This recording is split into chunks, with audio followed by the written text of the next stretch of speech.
بسم اللہ الرحمن الرحیم۔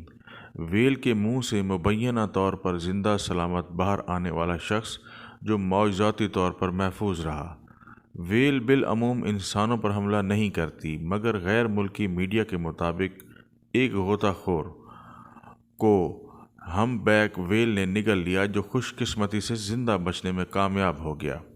یہ واقعہ امریکی ریاست ماساچوسٹس کے ساحلی علاقے کیپ کوڈ میں کیکڑے پکڑنے والے ایک غوطہ خور کے ساتھ پیش آیا جو غیر معمولی حد تک ناقابل یقین ہے۔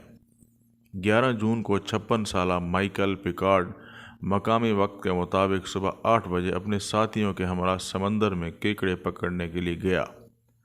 مائیکل کے مطابق موسم نہایت صاف تھا اور 20 فٹ کی گہرائی تک پانی واضح نظر آ رہا تھا، مگر جیسے ہی وہ پانی میں کودا تو اسے ایک زبردست جھٹکے کا احساس ہوا۔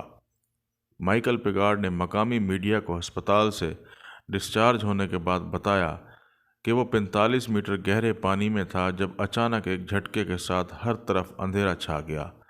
اسے پہلے تو لگا کہ اس پر کسی شارک نے حملہ کیا ہے جو اس علاقے کے پانیوں میں عام پائی جاتی ہیں، مگر پھر دانتوں کی عدم موجودگی اور درد نہ ہونے کے باعث مائیکل کو اندازہ ہوا کہ اسے ایک ویل نے نگل لیا ہے۔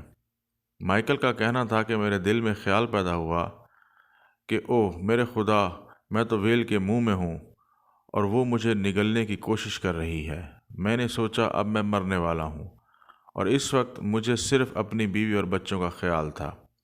مائیکل پیکارڈ کے مطابق میں وہ ویل کے منہ میں 30 سیکنڈ تک رہا، مگر وہاں بھی سانس لیتا رہا کیونکہ غوطہ خوری کے دوران سانس لینے میں مدد فراہم کرنے والے آلات اس کے پاس موجود تھے۔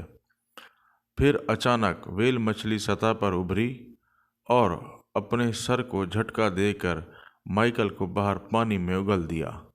جہاں موجود کشتی میں اس کے پریشان ساتھیوں نے اسے فوراً کشتی پر کھینچ لیا۔ مائیکل پیکارڈ کی بہن سنتھیا پیکارڈ نے پہلے میڈیا کو بتایا کہ اس واقعے میں اس کے بھائی کی ٹانگ ٹوٹ گئی ہے، مگر بعد میں مائیکل نے کہا کہ ٹانگ ٹوٹی نہیں، بس خراشیں ہیں۔ سمندری حیات کے ماہر کے مطابق اس طرح کے واقعات شاذ و نادر ہی ہوتے ہیں۔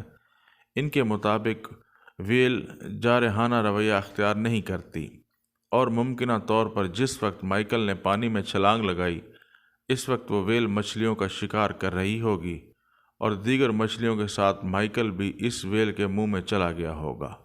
جزاک اللہ۔